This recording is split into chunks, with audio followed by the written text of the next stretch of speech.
सातारा जिल्हा बँक संचालक शेखर गोरे यांच्या पक्षप्रवेशाचा मुहूर्त अखेर ठरलेला आहे। 1 सप्टेंबरला मुंबईमध्ये एकनाथ शिंदे यांच्या शिवसेनेमध्ये ते प्रवेश करणार आहेत। ग्रामविकास मंत्री जयकुमार गोरे यांना हा मोठा धक्का मानला जातोय। मान खटाव विधानसभा मतदारसंघामधले राजकीय समीकरण याच्यामुळे बदलू शकतात।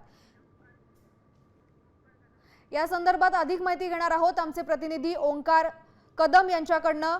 ओंकार, शिंदे सेनेमध्ये प्रवेश करणार आहेत शेखर गोरे, काय अधिकचे अपडेट्स?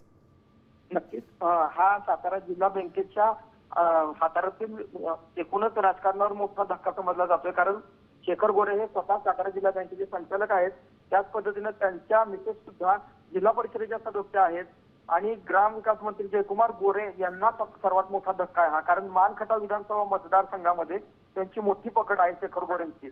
विधान परिषद निवडणुकीमध्ये त्यांना शब्द देण्यात आला होता आणि त्यावेळेस त्यांची उमेदवारी डावलल्यामुळे खरं तर शेखर गोरे हे नाराज होते आणि आता त्यातूनच त्यांनी हा पक्ष प्रवेश करण्याचं पाऊल उचलल्याची खात्रीशीर सूत्रांची माहिती आहे। परंतु त्यांच्या या निर्णयामुळे मात्र भाजपची डोकेदुखी वाढेल, त्याच पद्धतीनं सर्वात जास्त ग्रामविकास मंत्री जयकुमार गोरे यांच्या डोकेदुखीत वाढ होणार असल्याचं पाहायला मिळतंय। ओंकार, धन्यवाद तुम्ही दिलेल्या सविस्तर माहितीसाठी। तर मोठी बातमी आहे, साताऱ्यामधनं भाजपचे शेखर गोरे हे 1 सप्टेंबरला शिंदे सेनेमध्ये प्रवेश करणार आहेत।